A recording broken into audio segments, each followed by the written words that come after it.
नमस्कार मंडळी, welcome back to my channel Gapshap bandit. चला तर पाहूया श्रीरामचरितमानस या पुस्तकाचा पुढचा भाग. जेव्हा श्रीरामांनी शत्रूला युद्धात जिंकले आणि देव, मनुष्य आणि मुनी या सर्वांचे भय नष्ट झाले, तेव्हा लक्ष्मण सीतेला घेऊन आला. तो श्रीरामांच्या चरणी लोटांगण घालू लागला. तेवढ्यात प्रभूंनी त्याला मोठ्या आनंदाने उठवून हृदयाशी धरले. सीता श्रीरामांच्या श्यामल व कोमल देहाकडे अत्यंत प्रेमाने पाहू लागली. तिचे नेत्र तृप्त होत नव्हते. अशा प्रकारे पंचवटीत राहून श्री रघुनाथ देवांना व मुनींना सुख देणाऱ्या लीला करू लागले.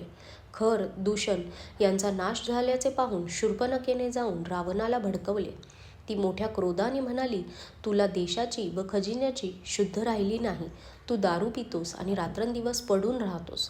शत्रू तुझ्या डोक्यावर उभा आहे याची तुला गंध वार्ता नाही. नीतीविना राज्य, धर्माविना धन प्राप्त केल्यामुळे आणि भगवंतांना अर्पण केल्याविना उत्तम कर्म केल्याने, तसेच विवेकविना विद्या शिकल्याने परिणामी हाती फक्त श्रमच लागतात. विषयांच्या संगामुळे संन्यासी, वाईट सल्ल्यामुळे राजा, दुराभिमानामुळे ज्ञान, मदिरापानामुळे लाज, नम्रतेविना प्रेम आणि अहंकारामुळे गुणवान पुरुष लवकरच नष्ट होतात अशी नीती आहे, असे मी ऐकले आहे. शत्रू, रोग, अग्नी, पाप, स्वामी आणि सर्प यांना कधी लहान समजू नये असे म्हणून शूर्पणखा अनेक प्रकारे विलाप करू लागली. रावणाच्या सभेत ती व्याकुळ होऊन पडली आणि अनेक प्रकारे रडून म्हणू लागली की अरे दशग्रीवा, तू जिवंत असताना माझी अशी दशा व्हावी काय?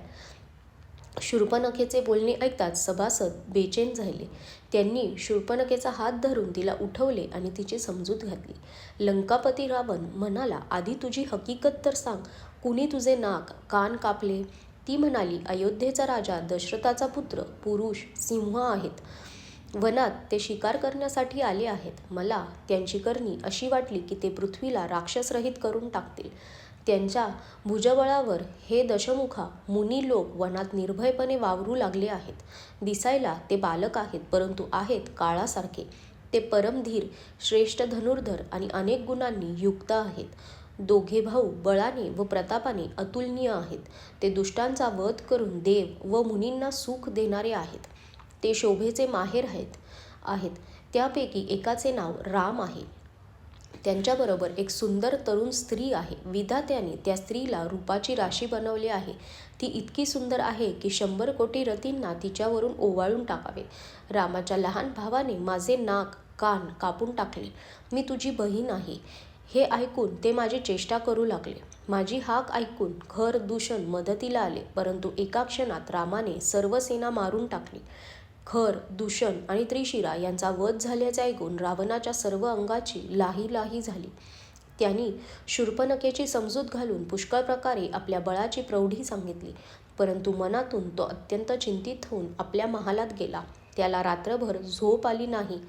तो मनातल्या मनात विचार करू लागला की देव, मनुष्य, असुर, नाग आणि पक्ष्यांमध्ये कोणी असा नाही जो माझ्या सेवकावरही मात करू शकेल.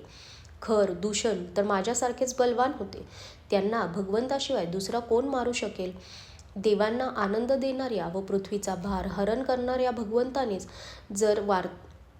जर अवतार घेतला असेल तर मी जाऊन मुद्दाम त्यांच्याशी वैर करीन आणि प्रभूंच्या मानाने प्राण सोडून भवसागर तरून जाईन. या माझ्या तामस शरीराने भजन होणार नाही.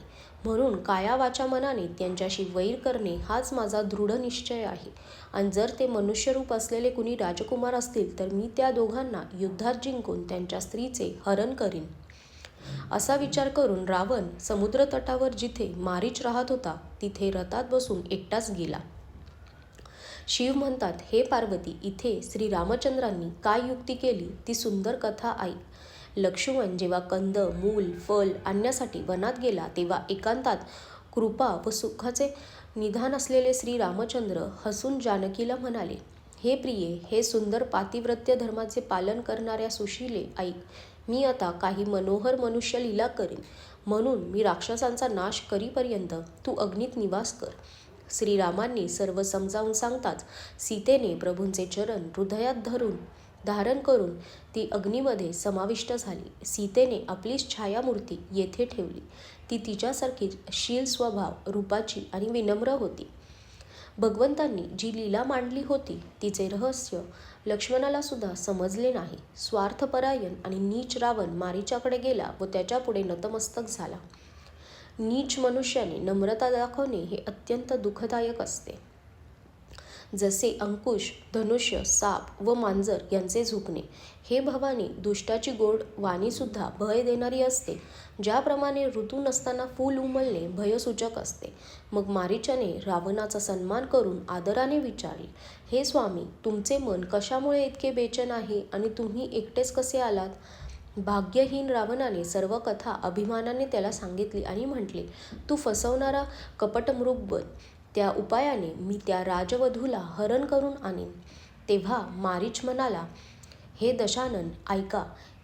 ते मनुष्य रूपातील चराचराचे ईश्वर आहेत. स्वामी, त्यांच्याशी वैर धरू नका. त्यांनी मारल्यास मरण व त्यांनी जगविल्यास जगणे असते. सर्वांचे जीवन मरण त्यांच्या हाती आहे. हेच राजकुमार मुनी विश्वामित्रांच्या यज्ञाचे रक्षण करण्यासाठी गेले होते. त्यावेळी रघुनाथांनी फाळ नसलेला बाण मला मारला होता. त्यामुळे मी एका क्षणात 100 योजने दूर येऊन पडलो. त्यांच्याशी वैर करण्यात कल्याण नाही. माझी अवस्था कुंभार माशीसारखी झालेली आहे. मला जिकडे तिकडे राम लक्ष्मण हे दोघे भाऊच दिसतात. आणि हे राजा, जर ते मनुष्य असतील तरीही मोठे शूरवीर आहेत. त्यांना विरोध करून यश मिळणार नाही. ज्याने ताडका व सुबाहू यांना मारून शिवांचे धनुष्य मोडले आणि खर, दूषण व त्रिशिरा यांचा वध केला, अशा प्रचंड बलवान कधी मनुष्य असेल काय? आजच्यासाठी धन्यवाद.